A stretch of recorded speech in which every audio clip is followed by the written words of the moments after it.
try vlogging in the car. I think I have just enough time before work to do a quick story time. I have a lot of anxiety, okay? So we're going to tell you about one or two of the times where I've had things happen in my life that have caused lifelong anxiety. So the first one is when I was a kid, 10 or 12, the lighting in here is not great, but we'll deal with it. When I was 10 or 12, we were coming home from our yearly vacation to New Hampshire. My grandparents owned a cabin in New Hampshire. We would go every year. We'd spend 1 to 3 weeks up there, depending, and we always did our clothes shopping before school in New Hampshire because they had the outlets, and it was great pricing, and it was just great. So this year it's just my dad, myself, my sister, my younger brother, my younger sister, my younger brother, and one of his older sisters and their family and my grandparents. So on the vacation itself was pretty uneventful. On the way back, we stopped in New Jersey, on the New Jersey Turnpike. There is a truck stop rest area. We stopped, we refueled.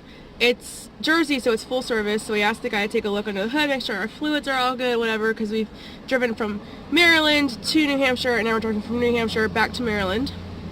There's a lot of traffic today. And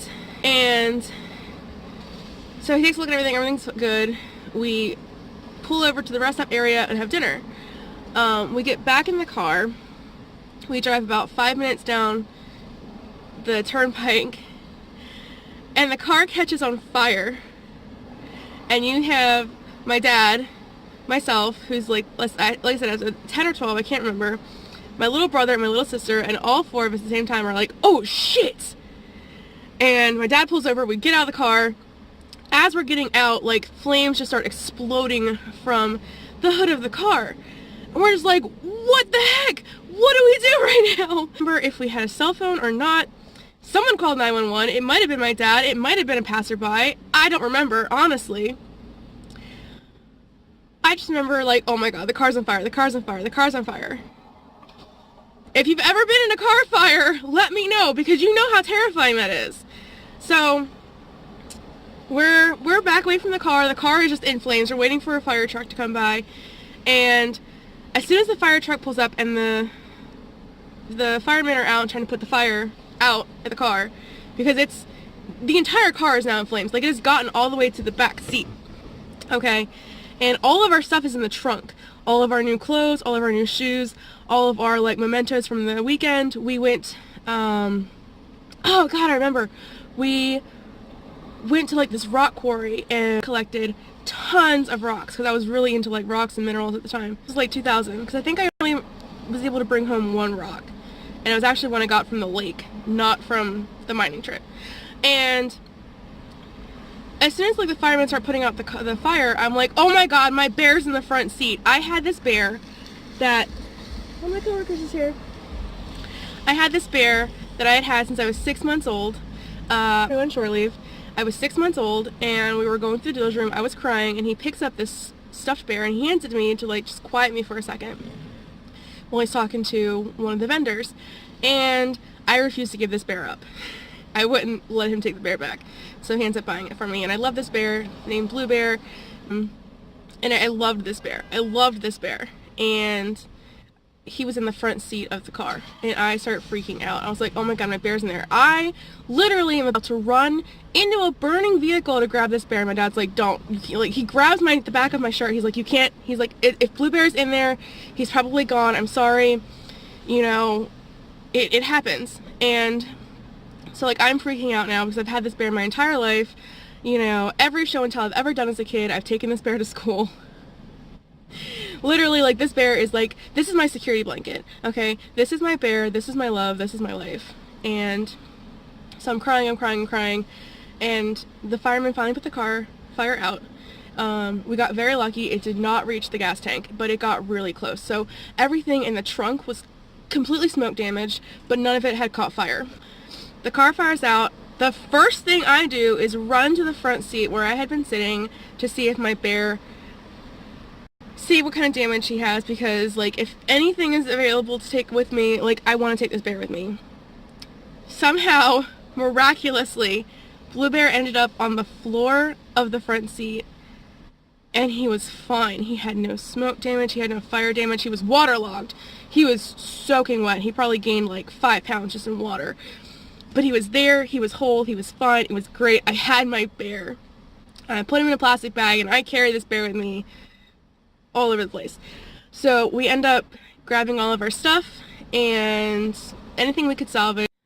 Okay, so we've had a change of scenery. If you saw Monday's Vlogmas, then you know I got fired. So, you know, the 4 of us, 3 of us are small children, by the way, and my dad, and it's like 6 o'clock at night now in August, and we're in New Jersey. We live in Maryland, okay? We're at the New Jersey Turnpike. We have carried our suitcases no. We got to ride back to the Turnpike, I think, with our stuff. And someone's there like, oh, there's a bus kiosk, 5 lights in this direction, this way. And it'll take you to Port Authority or somewhere, and you guys can get a bus home. We're like, okay, cool, whatever. What they failed to mention was between stoplights 4 and 5 was a 1.5 miles long distance. So we're walking and we're walking and we're walking, and it's getting late, it's getting dark. None of our suitcases have wheels, so we're all carrying all of our stuff. Everything is soaking wet. Everything is smoke damaged.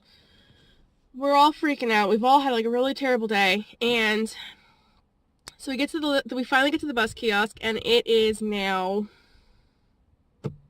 9, 10 o'clock at night, and the last bus is already left for the night. So we're sitting in this outdoor kiosk, just kind of like plexiglass all around us, and we're like, okay, we're gonna have to spend the night in this kiosk. So my brother and my sister have fallen asleep, and my dad looks at me, he's like, Lissa, I'm gonna go to that 7-Eleven across the street. He's like, I'll be able to see you guys the entire time, but I'm gonna go get a pack of cigars. Because he's been stressed out, and I did not blame my dad at all for this, okay? He's like, I need you to watch your brother and sister. He's like, if anything happens, leave the stuff and just run to the 7-Eleven, grab them and run. And I said, okay. So he goes over, gets his cigars, everything's fine, everything's good, he comes back. He's like, you can go to sleep if you want. I can't go to sleep. That's not happening. I do not go to sleep. So we stay up all night long. My brother and my sister are sleeping, and finally the bus comes, we get in the bus, we get to the Greyhound station, we're getting a Greyhound home to Pocomoke. Well,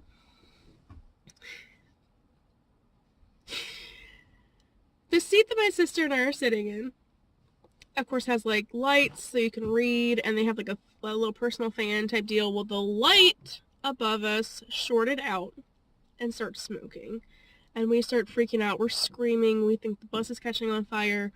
We're done for. Like, we're done. We can't calm down. Okay, considering what we just gone through, we're freaking out.